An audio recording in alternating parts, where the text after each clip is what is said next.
AutoCAD দিয়ে এই ধরনের বক্স কিভাবে তৈরি করবেন সেটা আজকে দেখাবো। সর্বপ্রথম রেক্ট্যাঙ্গেল নেবেন, আর ইসি, রেক্ট্যাঙ্গেলের শর্টকাট কি, আর ইসি লিখে এন্টার। এখানে কিন্তু ফিলেট শো করছে, আমরা ফিলেটের মাধ্যমে কাজটা করতে পারি। কিবোর্ড শর্টকাট এফ লিখে এন্টার, কি লিখে এন্টার, এফ লিখে এন্টার। তারপর মেজারমেন্ট দিব, যে কতটুকু অ্যাঙ্গেল করতে চাচ্ছি, 2 লিখে এন্টার। তারপর এখান থেকে আমরা কি করতে হবে, ফার্স্ট পয়েন্ট ক্লিক করতে হবে। ক্লিক করার পর কোন দিকে, এখন আমাদের কি করতে হবে, মেজারমেন্ট দিতে হবে।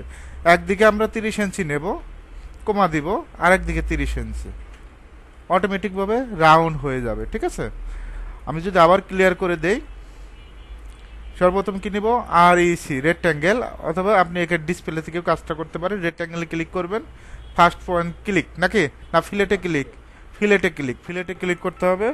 ফিলেটে ক্লিক করার পর আমাদের যে কাজটা করতে হবে, এখান থেকে আমরা 5 দেব, 5, জাস্ট আমরা একটা ফার্স্ট পয়েন্ট ক্লিক করব। এখন আমরা বক্সের সাইজ দেবে 10, কমা আর একদিকে 10, অটোমেটিক বেশি রাউন্ড হয়ে গেছে, তাই না, একবার সার্কেল হয়ে গেছে। তো অবশ্যই মেজারমেন্ট এত কম দেওয়া যাবে না।